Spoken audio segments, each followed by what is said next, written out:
চট্টায় অনুষ্ঠান চলাকালীন মঞ্চে উঠে শিল্পীকে পুরস্কার দিতে গেলে যুবককে বাস দিয়ে মাথায় মেরে রক্তাক্ত করার অভিযোগ। লাইক শেয়ার ফলো করুন ফেসবুকে rgm.news ও সাবস্ক্রাইব করুন আমাদের ইউটিউব চ্যানেল rgm নিউজ। সঠিক খবর সবার আগে দেখতে সঙ্গে থাকুন। চট্টায় অনুষ্ঠান চলাকালীন মঞ্চে উঠে শিল্পীকে পুরস্কার দিতে গেলে যুবককে বাস দিয়ে মাথায় মেরে রক্তাক্ত করার অভিযোগ। দক্ষিণ 24 পরগনার কালীতলা আশুতি থানার অন্তর্গত চট্টা মাঝের পোলের একটি প্রজেক্টের ভিতর ঈদ উপলক্ষে রাত 1:30 নাগাদ চলছিল ফাংশন চলাকালীন ডান্সারকে টাকা দিতে যায় এক যুবক। সেই সময় ওই যুবকের সঙ্গে দায়িত্বে থাকা যুবকদের বচসা এরপর টাকা দিতে যাওয়া যুবককে ব্যাপক মারধর করে পরে বাস দিয়ে মাথায় আঘাত করলে রক্তাক্ত অবস্থায় মাটিতে লুটিয়ে পড়ে রাস্তায়। তড়িঘড়ি তাকে উদ্ধার করে প্রথমে কলকাতার এসএসকেএম হাসপাতালে নিয়ে যাওয়া হলে তার অবস্থার আশঙ্কাজনক হওয়ায় প্রাথমিক চিকিৎসা করার পর ছেড়ে দেওয়া হয়। পরে কলকাতা বেসরকারি নার্সিংহোমে হাসপাতালে মৃত্যুর সঙ্গে পাঞ্জা লড়ছে ওই যুবক। ঘটনার পর ফাংশন বন্ধ করে পালিয়ে যায় ফাংশনের দায়িত্বে থাকা ব্যক্তিরা। এরপর খবর পেয়ে ঘটনাস্থলে কালীতলা আশুতি থানার বিশাল পুলিশ পৌঁছে পরিস্থিতি নিয়ন্ত্রণে আনে। ঘটনাস্থল থেকে ফাংশনের সাউন্ড সিস্টেম তুলে নিয়ে যায় পুলিশ। ঘটনাস্থলে ছড়িয়ে ছিটিয়ে রয়েছে মদের বোতল। চট্টা মোল্লাপাড়ার বাসিন্দা আহত সাহিল মোল্লা, বয়স 21, কলকাতার একটি বেসরকারি নার্সিংহোমে মৃত্যুর সঙ্গে পাঞ্জা লড়ছে ওই যুবক। তবে সূত্র মারফত জানা যায় ফাংশনের জন্য নেওয়া হয়নি কোনো অনুমতি ছাড়াই এত বড় অনুষ্ঠান চালাবে কিভাবে, উঠছে প্রশ্ন। তবে অভিযুক্তদের খোঁজ চালাচ্ছে পুলিশ। দক্ষিণ 24 পরগনা থেকে শেখ মনির রিপোর্ট rgm.news। কালকে চট্টগ্রামে একটা ফাংশন হচ্ছিল, ওইখানে আমার ভাই দেখতে গিয়েছিল। দেখতে যাওয়ার পর অনুষ্ঠানটা অনেকক্ষণ হচ্ছিল, ফাংশনটা হওয়ার পর ও কিছু টাকা নিয়ে উঠেছিল স্টেজের মধ্যে। ওখানে উঠতে ওইখানকার ছেলেরা ধরে মারধর করে ধাক্কা ধুক্কি মারে আমার ভাইয়ের মাথাটা ফাটিয়ে দেয়। মেরে বাঁশের বাড়ি মেরেছে। বাঁশের বাড়ি মারতে পর মাথাটা ফাটিয়ে যায়, সঙ্গে সঙ্গে বেঁচ হয়ে যায়, ওখানে অজ্ঞান হয়ে পড়ে যাওয়ার সাথে সাথে আমার ভাই এখন হাসপাতালে ভর্তি, মৃত্যুর সাথে হচ্ছে।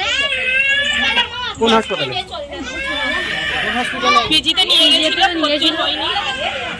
নিয়ে গেছিল, ওকে অনেক জায়গা থেকে দিয়েছিল ভর্তি, মৃত্যুসজ্জায় দিচ্ছে, কোথাও নিতে চাচ্ছে না। আমরা চাইছি দোষী সাজা হোক। আপনার নাম? আমার নাম সুবিয়া বিবি। আপনার ভাইয়ের নাম? সাইল মোল্লা। এই জায়গাটার নাম? এটা চটা মোল্লাপাড়া। ছেলে একটু ফাংশন দেখতে গেছিল, প্রজেক্টে হয়তো 10 টাকা দিতে দিয়েছে। আমার ছেলেকে এমন আঘাত করেছে, আমার একটাই ছেলে, এমন আঘাত কাউর বাচ্চাকে মার না কলখারি করে দেয়। আমি তার দোষী সাজা চাই। আমার একটাই ছেলে, মৃত্যু সাজা। আমার ছেলে জীবন লড়তেছে, আমার আর দুই নাই কেউ নেই, ওর বাবার হার্টের রোগ আছে। আমার ওর সাজা চাই। আমার ছেলেকে জিয়ে করেছে। কোথায় মেরেছে আপনার ছেলে? আমার ছেলের মাথায় মেরেছে, ফ্র্যাকচার করেছে। কি দিয়ে মেরেছে? বাঁশ দিয়ে। দোষী ব্যক্তিকে শাস্তির দাবি করছেন? হ্যাঁ, 500 বার। কারোর মায়ের না যেন, কারোর বাচ্চাকে এরকম কেউ কোনো যেন ক্ষতি না করে। আপনার ছেলের নাম? আমার ছেলের নাম সাহিল মোল্লা। বিয়ে থা করেছে? না, আমার ছেলের 20-21 বছর সবে বয়স। আপনার নাম? আমার নাম সামিয়ারা বিবি। কালকেরে চটা প্রজেক্টে একটা ফাংশন ছিল, ও দেখতে গেছিল। দেখতে ভালো লেগেছে, 10-20 টাকা নিয়ে দিতে উঠেছিল। এবারে ওখানে ঘরের ছেলেরা খুব ধাক্কাধুক্কি দিয়েছে, দিতেও নিচেই নামবে দিয়েছে। তারপর কিছুটা রাস্তায় এসেছিল, বাঁশের বাড়ি মারতেই ওখানে বিমুষ হয়ে গেছে। কোথায় মেরেছে? বাঁশের বাড়ি? ও মাথায় মারতে খুবই আঘাত হয়েছে, তো ওখানেই অজ্ঞান হয়ে গেছে। ওখানে ওর চাচাতো ভাই যারা দেখেছে তারা নিয়ে হসপিটালে নিয়ে গেছে, ওখানে ভর্তি করতে এখন মৃত্যুর সাথে লড়ছে। বাঁচার কোনো আশা নেই, তবে দোষীরা সাজা পাক, আমরা এটা চাই। আপনারা থানায় কমপ্লেন করেছেন? হ্যাঁ, কমপ্লেন করেছে থানায়। আপনার ছেলের নাম? সাহিল মোল্লা। আপনার নাম? হাফিজা বিবি। কে হন? মাসি হই ওর আমি।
লাইক শেয়ার ফলো করুন ফেসবুকে rgm.news ও সাবস্ক্রাইব করুন আমাদের ইউটিউব চ্যানেল RGM নিউজ।